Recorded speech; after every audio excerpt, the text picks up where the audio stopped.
all these countries and LDCs, they have submitted proposals kind of joining the European Union in pushing for a legally binding treaty. So will that, in a sense, change China's negotiation stance? Actually, legally binding instrument is one of the options we are discussing. Of course, there are options. I think what we should be focused on is what kind of actions that we can take, not just purely on the legal form. Of course, sometimes the form issues is very important, but normally the form would be decided or determined by the substance. And we would very much like that we could first of all to make as much as possible progress as we can in terms of substance in the negotiation.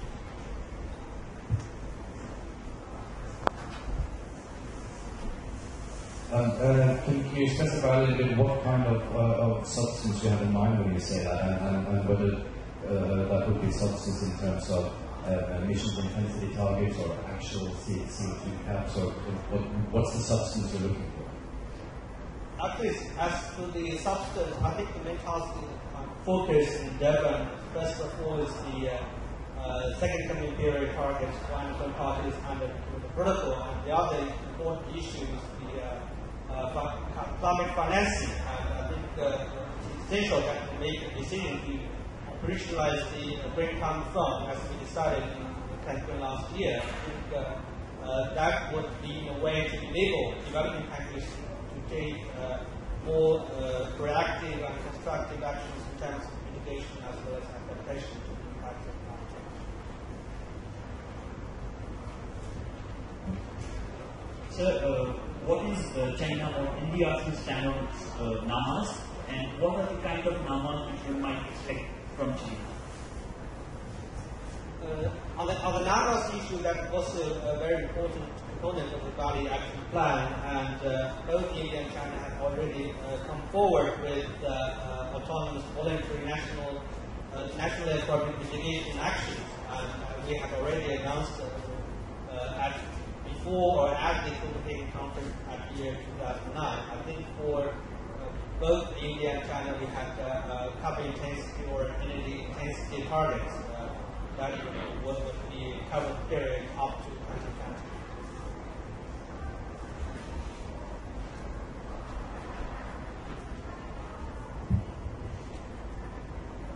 Good evening, sir. My name is Shashank. I'm from Kenya.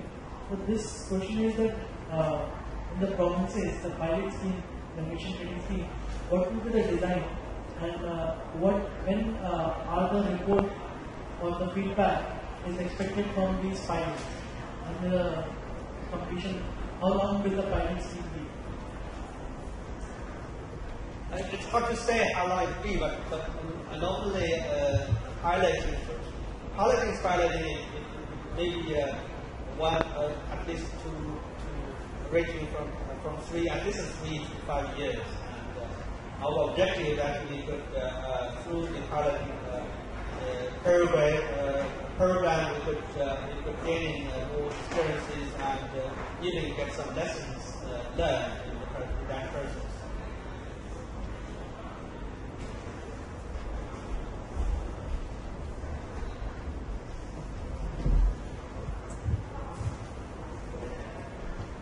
Thank you for this opportunity. Gigi Press from Japan. How do you think about using nuclear power plant to reduce emissions?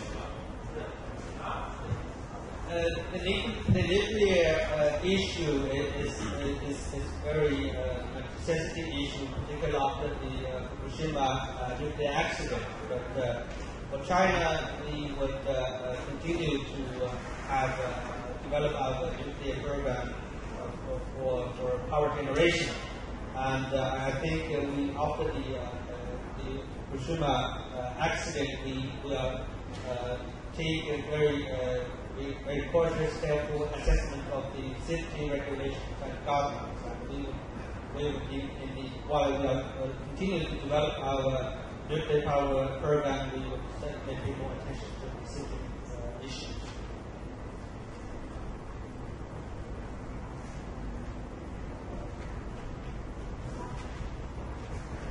Thanks for giving another question. There's also been some media writings about ongoing negotiations between China and the US. I was just wondering to what degree you had any dialogue with the American delegation here and what you've been talking about, and whether there would be some kind of agreement coming out of that.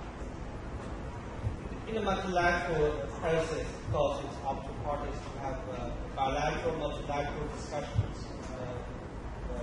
Dialogue, I think we do have bilateral with most of the parties in the process. We hope that we could make progress in the multilateral process.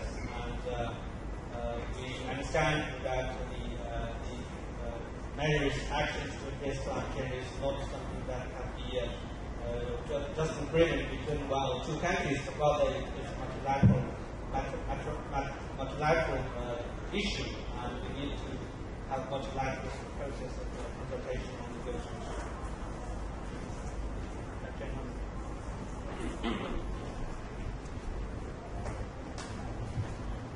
Sir, my question is regarding the bilateral offset trade mechanism of Japan. Has China been formally approached by Japan for the POCM, and what has been China's response to the?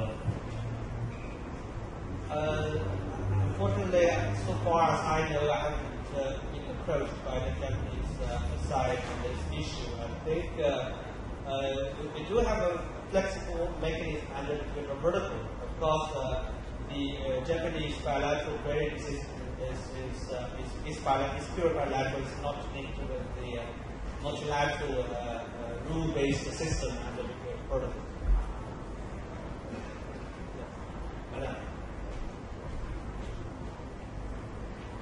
Ask a question that takes us away slightly from the negotiation minutiae and ask you, as the concerned Chinese citizen, how you see climate change affecting China, the country, or the country of China?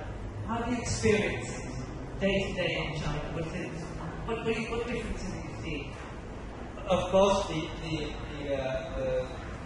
as a citizen, we do feel the impact of climate change. In China, we are experiencing, particularly for the last few years, we're experiencing severe droughts and heavy floods.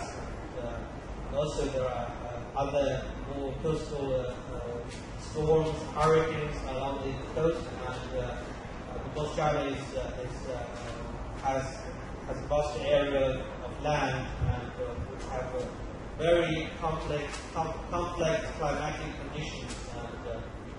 That would be very much prone to be affected by the impact of climate change. We have coastlines, low-lying areas, and even have islands off the coast, and that would be more or less threatened by the rising sea level rise, and also, of course, in terms of both agriculture, fresh water, and the coastline development, we are experiencing the impacts of climate change. So it's a matter of daily life. We are confronted with the impacts of climate change. It's not something far away. It's the reality of our socio-economic development activities. That's why we pay very much attention to the issue of climate change. We take the climate challenge very seriously.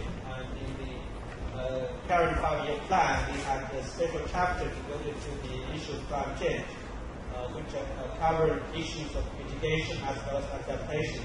And also we have a section on technical cooperation to address the climate challenge.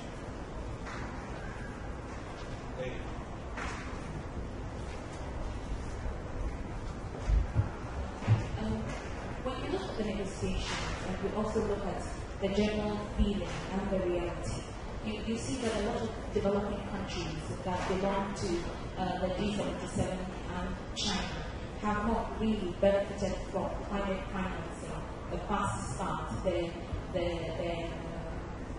adaptation fund, amongst others.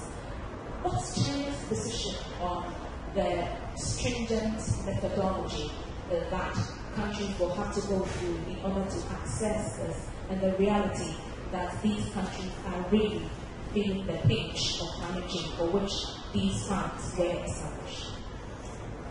On the climate financing issue, I think the developing countries are have common positions. I think really developing countries are really very polite, very patient.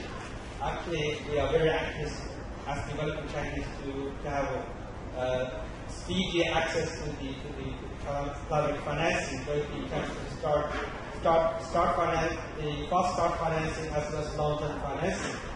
Of course, as to the procedures for the access to climate financing, we would think that we should have more convenient or circular procedures to get the funds. Because for developing countries, they are confronted with hardest tasks for both mitigation and adaptation, particularly this Durban conference is held on the continent of Africa. I think adaptation is one of the most concerns for the developing countries, particularly the African continent.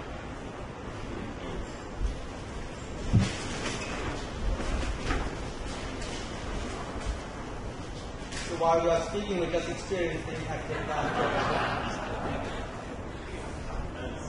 I have a very pointed and precise question. So there are a number of CDM projects in China. In fact, China is the leading country by number of registered CDM projects.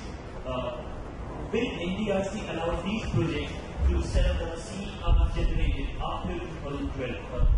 NDRC has no rules, I believe, as of now, whether these CERs could be allowed to be sold in the market after 2012.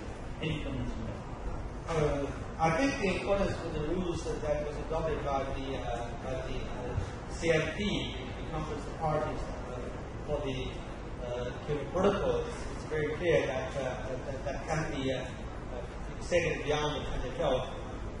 Of course, that the CERs would be used to meet the targets and objectives for the first commitment period. It's very clear. For the second commitment period, if there's no further target, there would be no flexible mechanisms to use. Maybe the last question, because I have to rush to another meeting room. There's going to be in Durban the African ambassador.